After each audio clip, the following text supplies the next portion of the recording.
back with the Major Music Lounge and my guest, Supa Mario from JCS Productions, a longtime friend of mine. Just stopped by the show to chop it up about some production stuff and just about, his time in the game. What's up, my brother? How you doing, man? What's going on? What's going on, man? How you doing?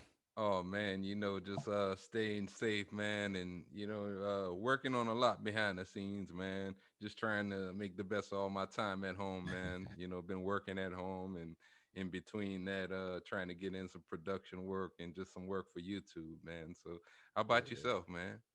Man, busy. Been busy, man. A lot of things happening, good things, and stuff like that. A lot of stuff with the music and a lot of stuff with the other business that I have is a media business. So just really been busy with that. But everything's good though, man. Everything good. Man, that's good to hear. At least we having this conversation. So that's a good thing in itself, Yeah. right there, man. Yes, sir. So yeah, I mean, Super Mario. When I say a longtime friend of mine, I mean this has been like almost 30 years. We go back way from like band in high school in the late Mhm. 90s. He used to play the sax. I was in the brass section, and we kind of reconnected years later through Facebook, and we're gonna tell that story as we kind of go along. But what I wanted to, ask for the viewers also.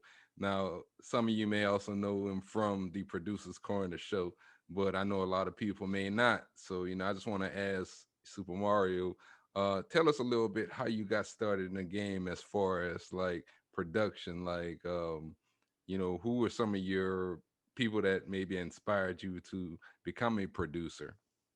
Gotcha, man.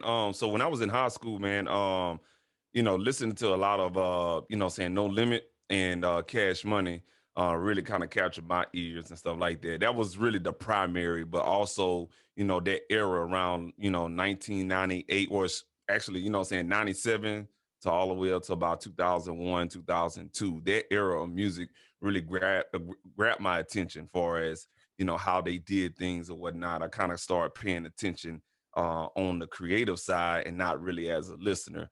And the fast forward, I got deployed in 2004 to go over there in Iraq and to burn some time. I had a computer and I had a roommate of mine. He was kind of like into the same thing, but he noticed that I was kind of doing some things. I was kind of playing with what it is, Magic's Music Maker.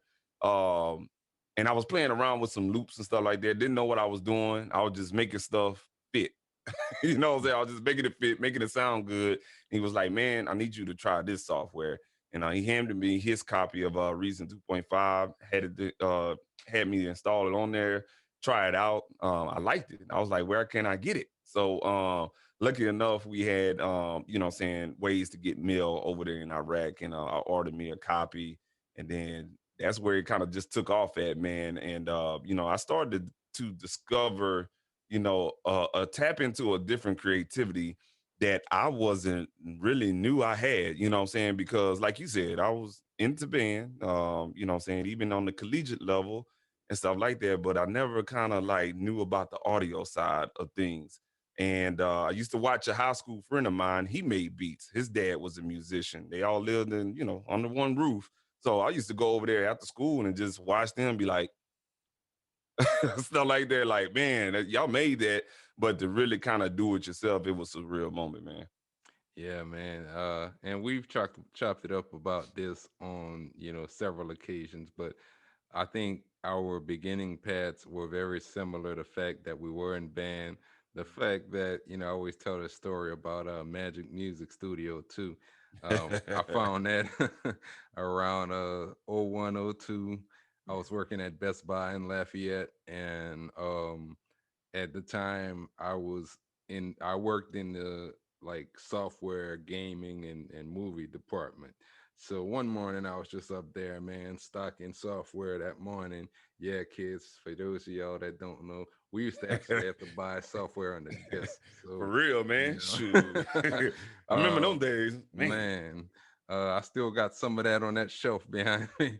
Um, but I bought it one afternoon, and I actually went home that day. And at the time, I don't know if you know James Do Young, do a Hmm. lot of the Yeah. video work, and then my cousin Mark Abear.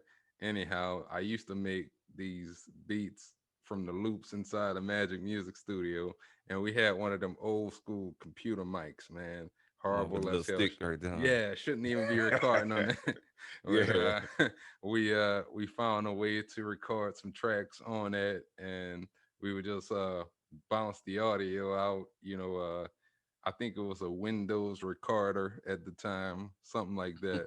And we found a way to record. It was bad quality, of course, but we was just experimenting. Yeah. And then aside from that, the first program or DAW that I learned how to use was Reason 3, probably around '05, '06. I just moved to Dallas.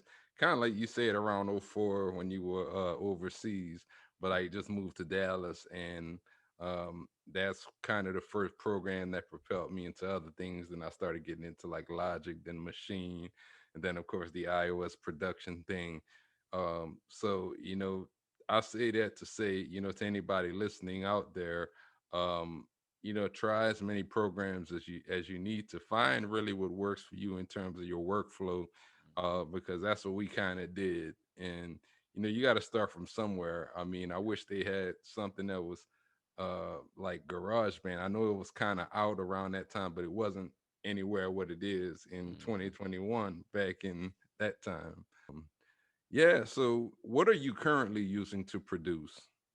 Right, man. Right now, I'm on Ableton Live hard. I tried venturing off, and let me say, I use Ableton Live, and I mix and master in Studio One, and I tried to, kind of venture off and get into Studio One, but this is just an organic feel that I have with Ableton Live, like no other. It's kind of like Reason. I had an organic feeling with that, but I outgrew Reason. Due to the sounds. And at that particular time when I outgrew it, I think it was on version that Reason when they just introduced the mixer situation. I think it was The another, Rex? yeah, Reason Rex or something like that. Yeah. That's when that first update that they had with the SSL style mixer in there. Um it was cool. I loved it, but then at that time they didn't have the VST support. So I kind of outgrew that around about that 2012 year, and kind of ventured off into Ableton Live from a referral from a DJ friend of mine, and it's been up since then, man. I love it so much. Yeah, man. That's kind of part of the reason that I jumped, no pun intended, moving from Reason. But it was one of the things where I guess like how you went on the Ableton side, I was more on the machine side, and I ended up just buying all these expansions, and it kind of became my main DAW that I use. And then I would probably have to say, aside from that, I use a lot of Beatmaker 3 on the iPad as well. That'd probably be my number two for making beats. I saw you got into that recently too. Yeah, yeah, yeah. Thanks to you, man. Man, shout out to you, man. Yeah, I saw you using it, and man, I think I caught on to what you was doing on the iPad like 2 years ago, man. And I saw it. I was like, man, that's pretty damn neat. You know what I'm saying? That what you was putting together, and what you was creating. And so, what did it for me? I saw you, and then I saw another guy by the name of Marcus Elbow. Shout out to Marcus Elbow, man. And he kind of sealed the deal for me. Because he has a YouTube channel, Elbow Media Studios on YouTube, and just saw how he was doing it. And I just got an iPad for other reasons, not really for music production. And I was like, well, okay, well the iPad is this powerful. I didn't. I'm not an Apple guy. I'm an Android dude, whatnot, man. But I got into the iPad Pro and I saw how powerful it was. So I was like, man, I'm gonna pick this up and I try it out. You know, downloaded some apps here and there, and now my iPad is like stacked with music, a lot of music stuff. So I got the Aria Pro for mixing. Really good, really good. Beatmaker 3, I started out on it, but man, Nano Studio 2, man, I like that because it really kind of it gives me a PC feel on Nano Studio 2. I like it. I love it.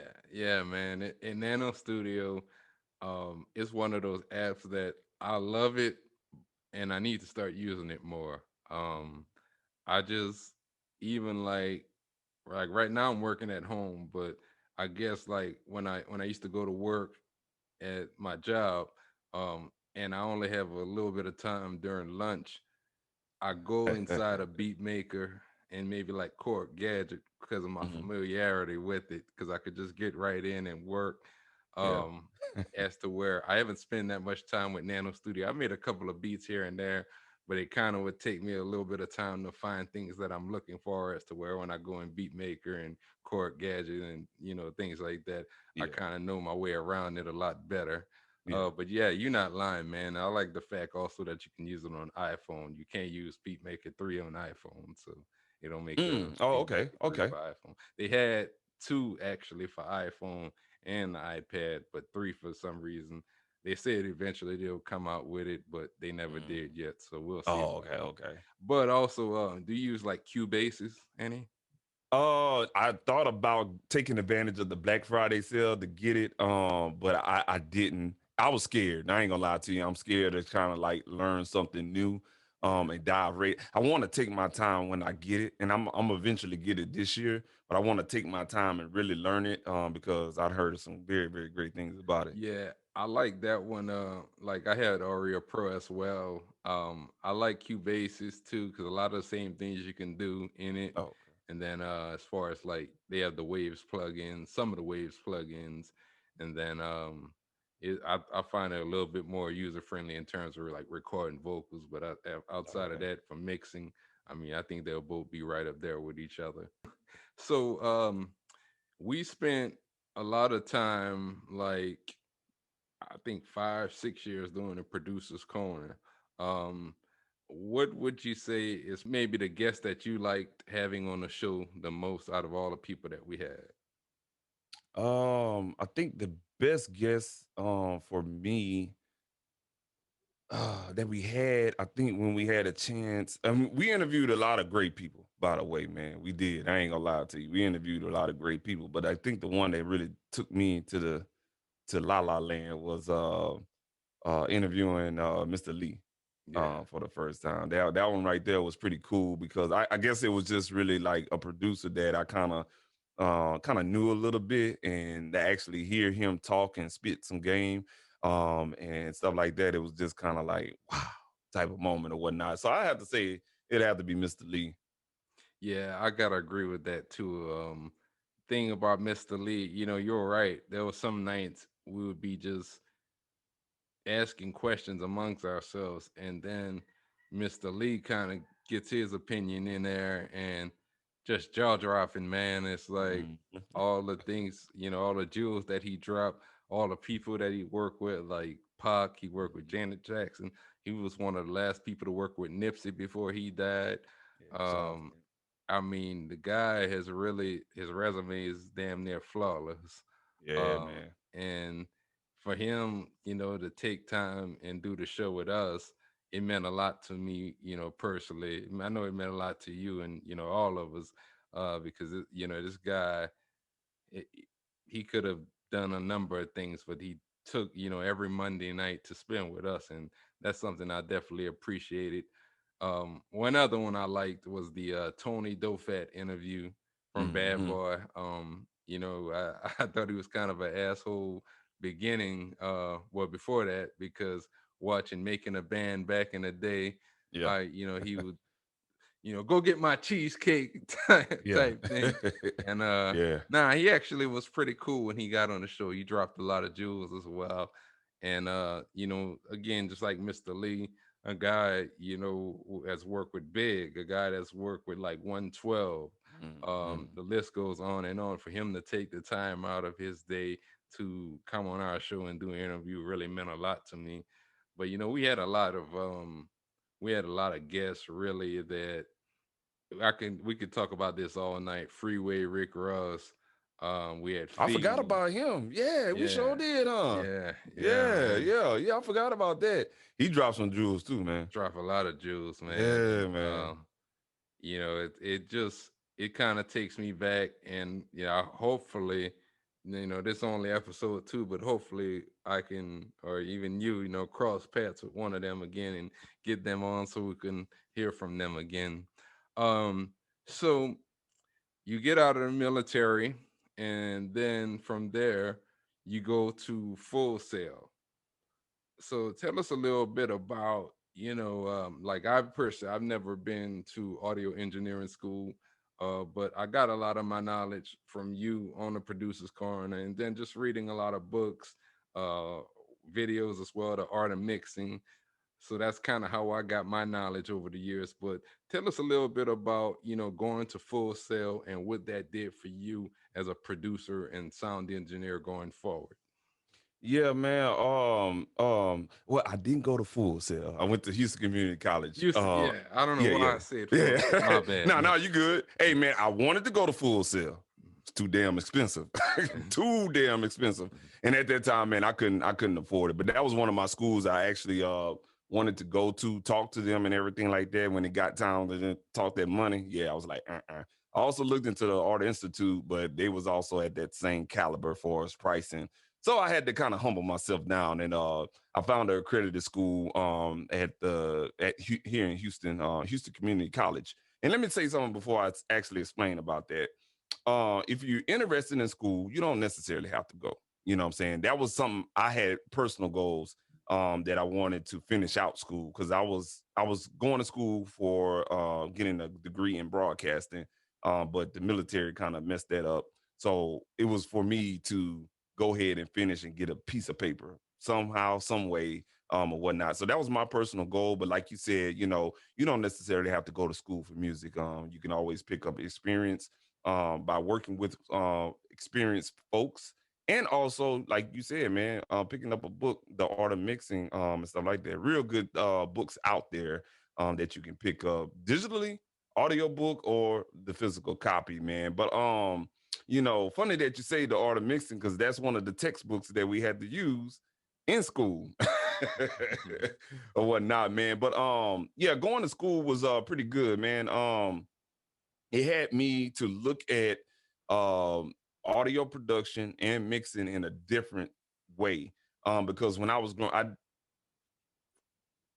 I did it for like 6 years, just off the dome, you know what I'm saying, going to Barnes and Nobles, spending time reading all the music magazines on my lunch break when I was supposed to be, you know what I'm saying, working.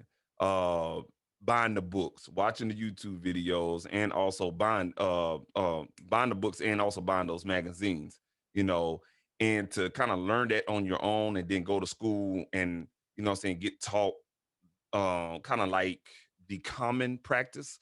And I say common practice because there's no right or wrong way to do music. Okay.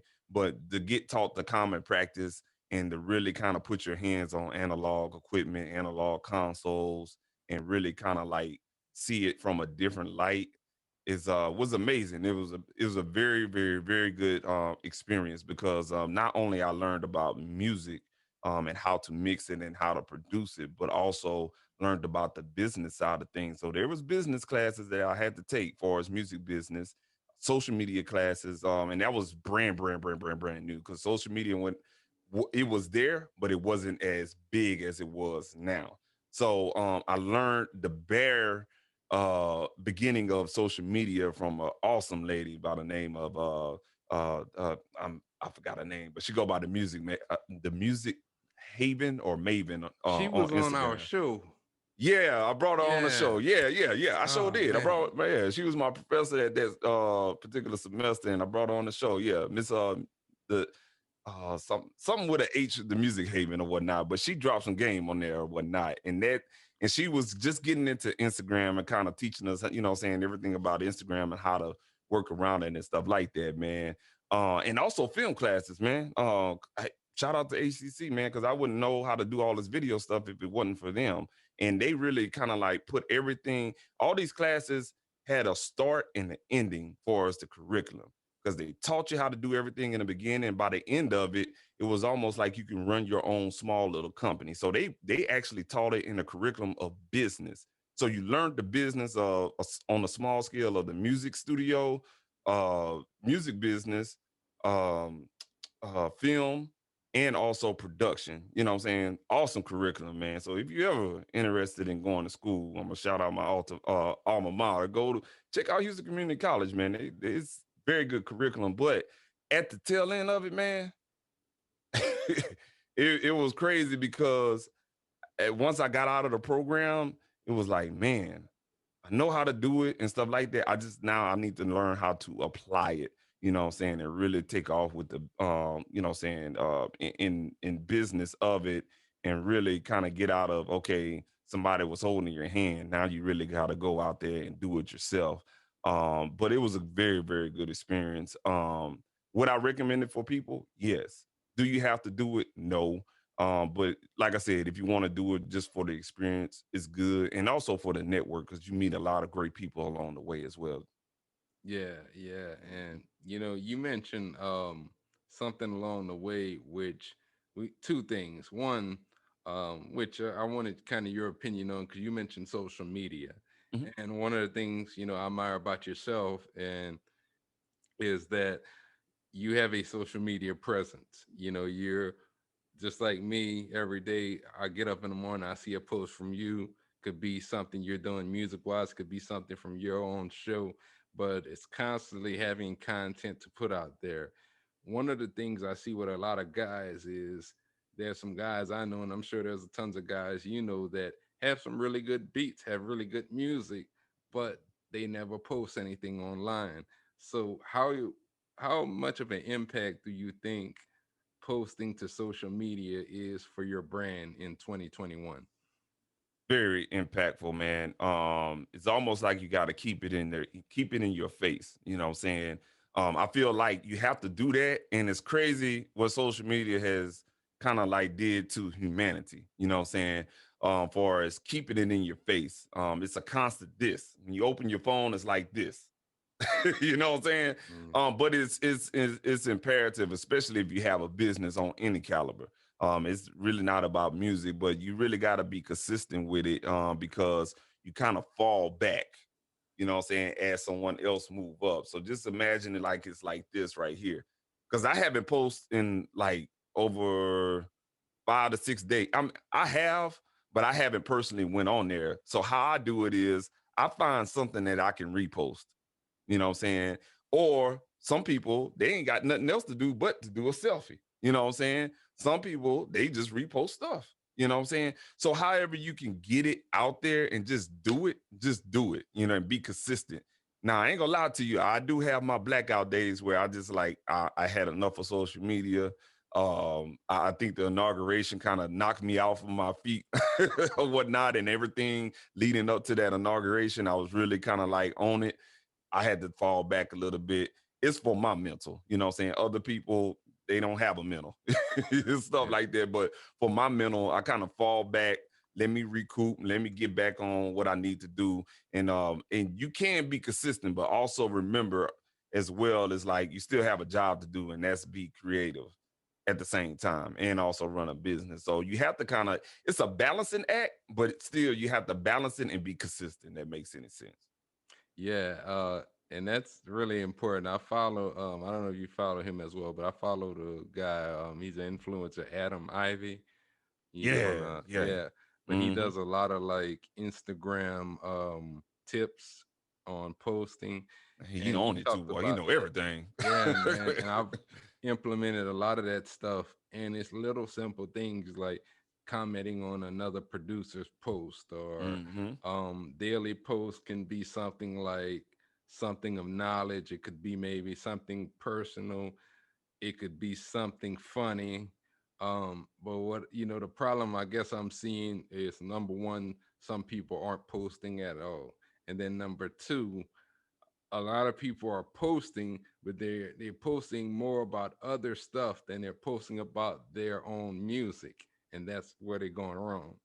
And let me piggyback off of what you said. That's right because it's the algorithm that you have to play with on Instagram. and pretty much all of your social media platforms, you'll notice some things and patterns when you go on your favorite platform. You know what I'm saying? Most people don't rock with Instagram, they rock with Facebook. But if you go on Facebook, if you like certain things and you keep viewing certain things and commenting on certain things, that algorithm is gonna feed it to you. Just like on Instagram, you go watch this busted challenge. Now you're gonna get a whole bunch of busted challenge videos and photos and stuff like that.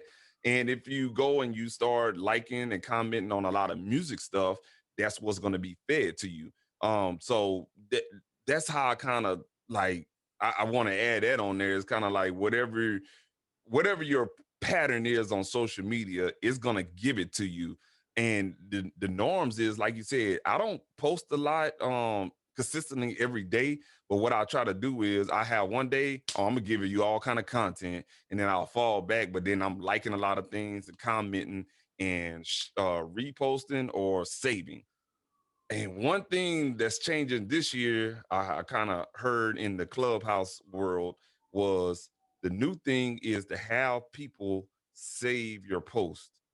That's that little bookmark thing on the bottom right hand side of the post box or whatnot. If you can get somebody to save your post in 2021, that is the new accelerator for the algorithm. Just want to throw that out there, man. Yeah, one of those. And I also heard that Reels, being that it's a new thing that that Hmm. Instagram introduced recently, um, that algorithm kind of puts that at the forefront. As to Hmm. where like regular posts and even stories are kind of falling. I won't say on the wayside, but they aren't getting as much exposure outside of outside. Close my door, man. Close my door. Close my door. Hey, that's my little boy right there, man. What's good, man? What's up, buddy? What's good, man? Hey, he want me to go down and play with some cars or whatnot. But yeah, man. Sorry about that, man. Oh no, He it's all came and good. busting your show. But no, and we ain't even touched about TikTok. Did I like TikTok? That's the another phenomenon. Are you kind of actively on TikTok? Just curious, Nah, I man. don't have a TikTok. I Okay. thought about getting one. It just I don't know. I felt at one time like I kind of fell back from Facebook, but what I've kind of noticed recently with myself is Instagram is kind of where my following mainly is, and Mm-hmm. then Twitter has become a place for me as to where like when even kind of when we were doing the show, the producers corner, it Yeah. wasn't popping off even that much for me around that time. But like over the last probably year and a half, I kind of deactivate my Facebook periodically and I go solo with Twitter. And to me, I've kind of gained traction on that. And I've kind of been focusing on those two platforms. I may get into TikTok at some point though, but I love to hear about you have any experience with it. Man, no, I don't. I think I did one TikTok. He closed the door now. I did one TikTok. I did one TikTok just to see how it is. I understand it now because I gotta study it. I understand it, and it's all about being funny, putting these clips together. But if you're an artist or if you're a producer and you got music out there on these DSPs, digital streaming platforms, you can take advantage of TikTok and also Instagram Reels, but I just can't get into it because it's kind of like I don't have that much time on my hands to Yeah. do this and saying come up with these unique videos or whatnot. I'm old school with it. I ain't gonna lie to you, but I'm gonna get there, man. Yeah. You may see me on there, man. Gotta do a dance though. Hey, Uh, I thought about doing the Junebug situation or whatnot, but I got a little older, man. I can't move like I want to I anymore. know. Man.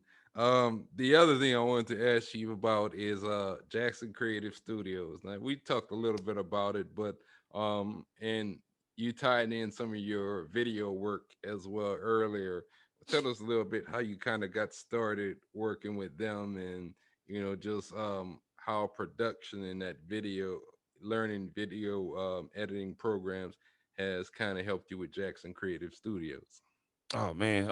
So yeah, this video kind of goes back when I was in school and stuff like that, and I met my boss, Miss Jacqueline Nance, and she wanted to team up and do some video stuff.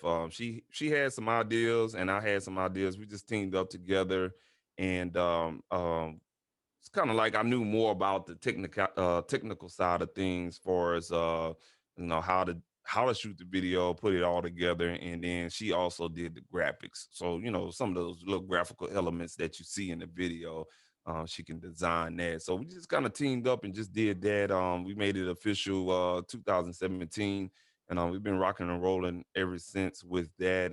So we kind of do a lot of it. Most of the stuff we do a lot of event stuff. That's how we started out. Um, right now we're doing a lot of weddings. Um, we also started out doing corporate events as well. So that was a different arena. But we do have experience working for like a company like Daikin, which is a big Japanese American uh, HVAC manufacturer. So, Goodman or Mana, if you see those little AC units on the side of an apartment complex or a house and it says Goodman on there, yeah, that company right there. And we did a lot of work for them. And that's how I got into live streaming on a large scale.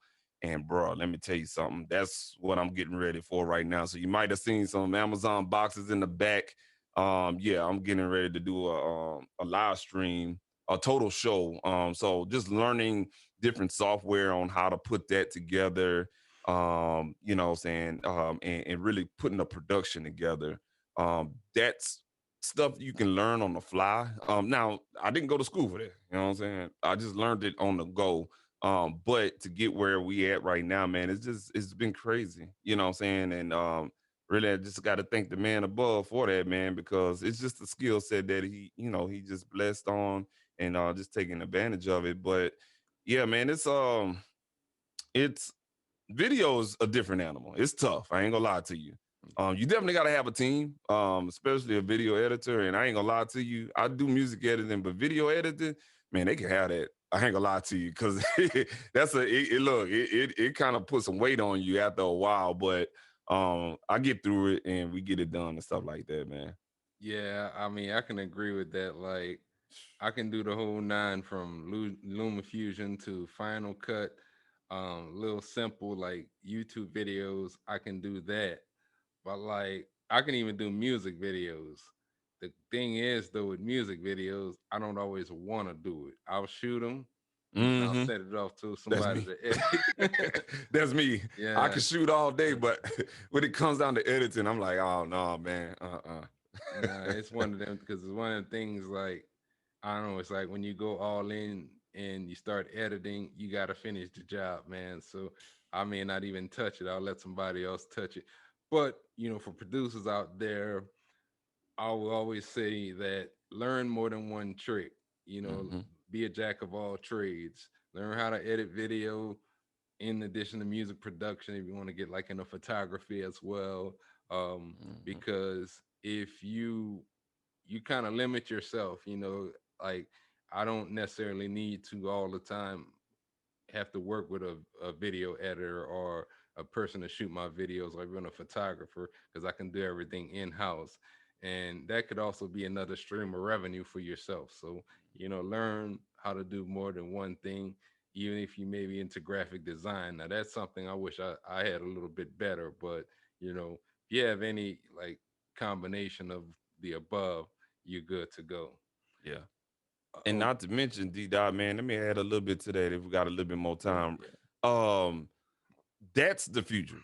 Like, believe it or not, there's a lot of companies, corporate, you name it. A lot of these big companies, as soon as this coronavirus is over with, I'm telling y'all, pick you up a second hobby, because everything media is gonna be times 10 than it was before COVID. Oh yeah, I mean even like you look at a lot of these companies like ESPN for example, you Mm, got people doing shows like from their crib off their iPhone or their Android and who you think is editing those videos on the other side, you mhm. know? So definitely learn it. You never know what kind of job you can score inside of the industry doing that. And you can still do music too, so Yeah. it's not like you're giving up something. Um, we got a little bit of time left, so Okay. just want you to. I like to ask this question, but if there was maybe like one or two artists in the game that you would like to work with, who would that be? I have to say, I have to say Kevin Gates. You know what I'm saying? Very unique guy. I like to say he can rap and he can sing, but it's kind of like I like his vocal range. He has a very nice vocal range. He can hit them little small high notes, but then he can also go down and just do his regular tone or whatnot. And then on the female side, man, it's a lot of females um that I like to work with, but uh I have to say right now, it dream wise, it'll be Beyonce, man. Because that thing just bad, man. And Yeah, she just feel like she's a lot of fun in the studio. And you give her any work and she genuinely likes you, and you give her, hey, this is what I'm working on, she's gonna make magic to it. And she's not gonna be egotistical, you know what I'm saying? But you just gotta you gotta be in her bubble in order to understand that. So I would like to work yeah. with Beyonce I and heard. be in her bubble, you know what I'm Oh yeah, man. saying?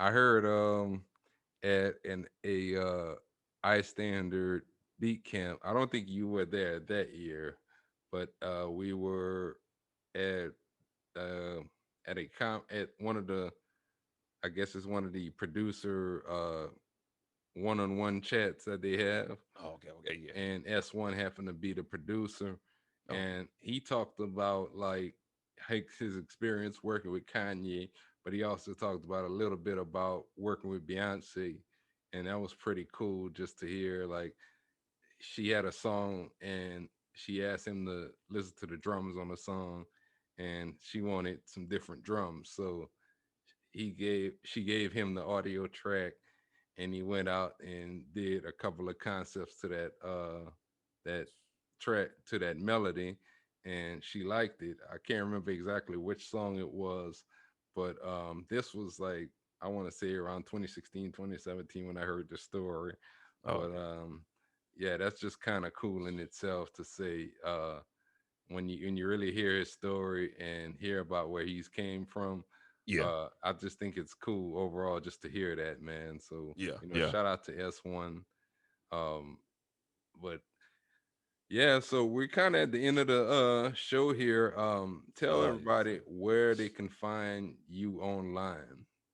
Yeah, man. You guys can definitely follow me on my most active platform, and that is Instagram. You can follow me at Supa Mario underscore producer. Again, SUPAMARIO underscore producer. Also on YouTube. You can follow me on YouTube, subscribe at that channel, Super Mario. And also you can follow me on Facebook, my Facebook page, Joint Chiefs of Staffs Productions, with a Z. I always like to say with a Z and stuff like that. And also Jax Creative Media. You can follow us on Instagram as well at Jax Creative Media, and that's JAX Creative Media, all one word. And where can they hear your show on the Beat Podcast? Oh yeah, yeah. I'm so sorry. My bad, man. So yeah, I have a podcast as well, man. D Dot been on there, man. Shout out to D Dot been on there 2 or 3 times, man. Shout out to you, big dog.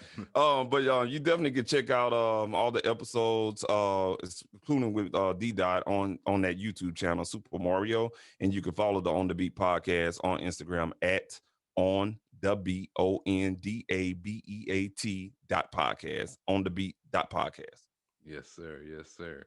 And it's definitely, if you like what you see and hear from this show, you definitely gonna like the On a Beat podcast. Very similar interview, a wide range of like producers, artists, industry specialists. So get your knowledge on with the On a Beat podcast. Um, and we're at the end of the show, so I do want to thank you for coming on Yes, again. I sir. know our schedule's been kind of different over the last week or two, and we Yes, sir. finally Yes, sir. made it happen. So, Yes, thank you for sir. that. Hey, And man, thank you for having me on, man. oh man, no problem. And then, to the rest of our guys, Trey, Corey, Chosen, hey man, What's we gotta happening, make y'all? this producers Yes, corner sir. reunion happen. The We can do a reunion. double simulcast, whatever it looks like. But hey, y'all watching this, y'all gotta make it happen with us, man. Me and D Dot been planning and plotting on the cool, man. So we're gonna get y'all up here pretty soon. We're gonna get y'all up here. Definitely, man. Just one night we could chop it up about, some old times and let Yeah. everybody know how we used to do it, man. So Yes, sir. this has been the Major Music Lounge. Catch us on YouTube on my channel, Major Music TV, as well as all streaming podcast platforms. So we are out and thank you. Have a good night. They rather take from us, they don't wanna give. Cruise around, let my mind wander as I ride. Wonder as I ride, wonder as I ride. The circle stay exclusive, only chill vibes. It's only chill vibes, it's only chill.